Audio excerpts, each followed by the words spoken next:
नमस्कार दोस्तों, स्वागत है आप सभी प्यारे मित्रों का प्रबोध क्लासेज के यूट्यूब चैनल पे।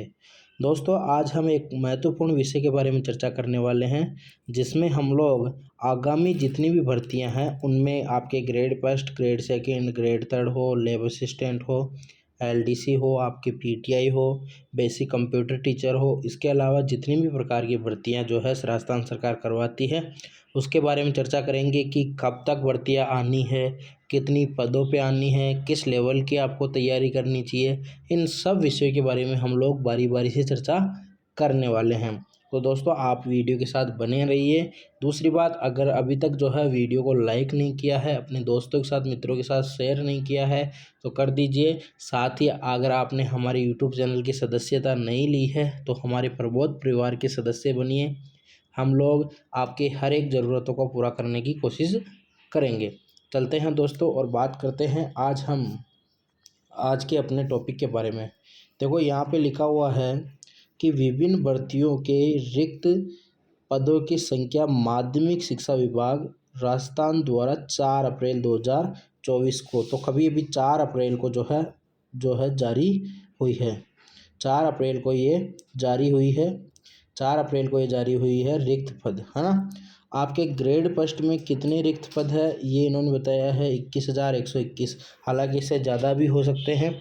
बात करें हम लोग ग्रेड सेकंड में, तो ग्रेड सेकंड में आपके 33,104 पद जो है वो खाली बताए हैं। ग्रेड थर्ड की मैं बात करूँ तो 29,272 पद इन्होंने खाली बताए हैं। अगर मैं बात करूँ एलडीसी की, तो एलडीसी में 3303 पद यहाँ पे खाली है। ये केवल और केवल माध्यमिक शिक्षा बोर्ड की, जो आपके माध्यमिक शिक्षा विभाग की जो है भर्तियों के बारे में इन्होंने बताया है। बात करें हम लोग लैब असिस्टेंट की, तो 970 पद यहाँ पे जो है वो खाली है। मैं बात करूँ अगर पीटीआई ग्रेड सेकंड की, तो 2110 पद यहाँ पे खाली है। अगर मैं बात करूँ पीटीआई ग्रेड थर्ड की, तो यहाँ 1895 पोस्टें यहाँ पे खाली है। यहाँ पे कंप्यूटर टीचर की भी 4,586 पद जो है वो खाली है दोस्तों। बात करें हम लोग लाइब्रेरियन की, तो 1,026 पोस्टें यहाँ पे खाली है। अब हम लोग बारी बारी से चर्चा करते हैं। आपको पता है, सबसे पहले हम लोग बात करते हैं, देखो, ग्रेड फर्स्ट के बारे में। किसके बारे में बात करेंगे? ग्रेड फर्स्ट के बारे में बात हम लोग करने वाले हैं, ठीक है।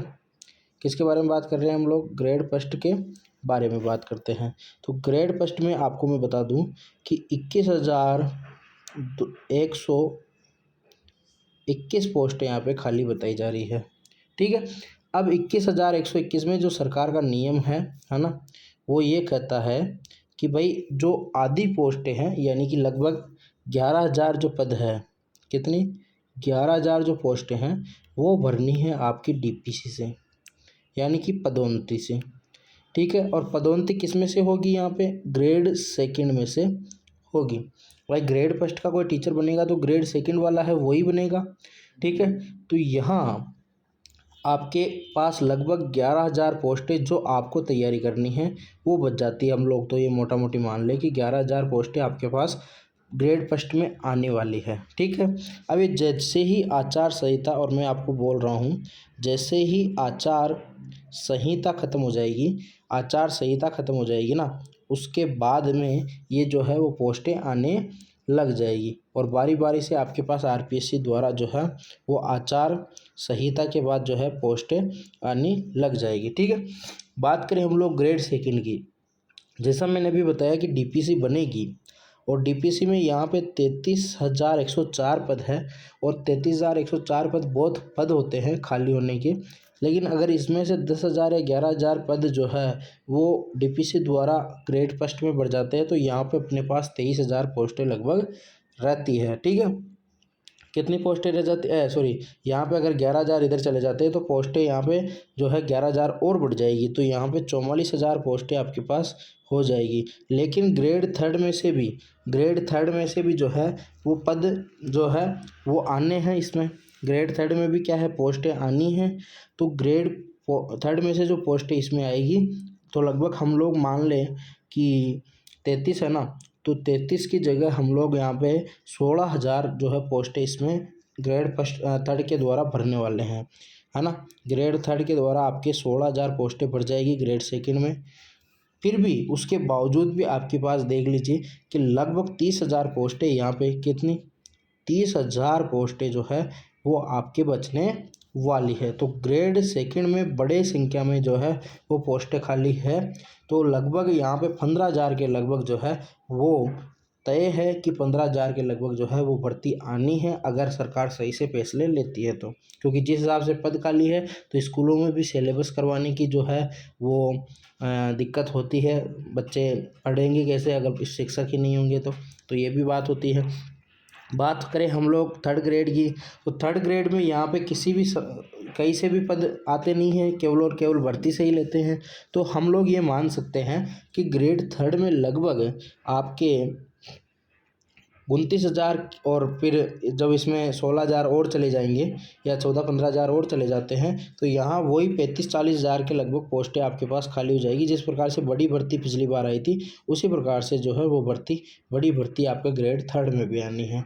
तो लगभग यहाँ 20-22,000 की भी अगर भर्ती निकाली जाती है तो एक बड़ी संख्या में आपके पास पोस्टें रहने वाली है। बात करूँ मैं LDC की, तो LDC में वही 3303 पोस्टें यहाँ पे होनी है ना। अब इसमें से भी लगभग 1,000-1,500 पदोन्नति पे रहेंगे। तो यहाँ पे हम लोग 5,000 के लगभग LDC की पोस्ट मान सकते हैं। बात करें लेब असिस्टेंट की तो लगभग 970 पदों पे यहाँ पे आनी है। PTI की अगर मैं बात करूँ, PTI ग्रेड सेकंड की, तो वही बात है यहाँ पे 2,110 पदों की यहाँ पे आनी है, लेकिन ये 2,500 तक भी यहाँ पे पोस्टें आ सकती है आपके पास, ठीक है। बात करूँ मैं PTI ग्रेड थर्ड की, तो यहाँ पे 2,000 के लगभग पोस्टें आ सकती है, ठीक है। अब थोड़ा सा इसको हम लोग मिटा देते हैं, ठीक है। 2,000 के लगभग यहाँ पे PTI ग्रेड थर्ड में पोस्टें आ सकती है, कितनी 2,000, ठीक है।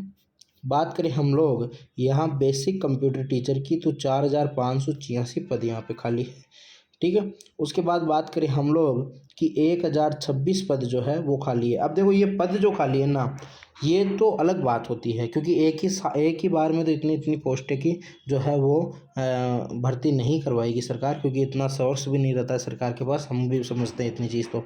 तो यहाँ मैं फाइनली बता दूँ आपको कि लगभग 10,000 तो आपके जो लेक्चरर है उनके आनी है, और इनमें भी जो विषय आएंगे ना, वो एक तो हिंदी विषय आएगा, एक आपके एसएसटी में जितने भी आते हैं, भूगोल हो गया आपके, हिस्ट्री हो गया आपके, पॉलिटिकल हो गया, ये हो गया। उसके बाद अगर कुछ पद बचेंगे तो आपके जो है बायोलॉजी के आएंगे। बायोलॉजी की इस बार ज़्यादा पदों की संभावना नहीं लगती है। बात करें हम लोग कि यहाँ पे जो है मैथ के पद आने हैं, लेकिन मैथ के भी इतने ज़्यादा पद नहीं आएंगे।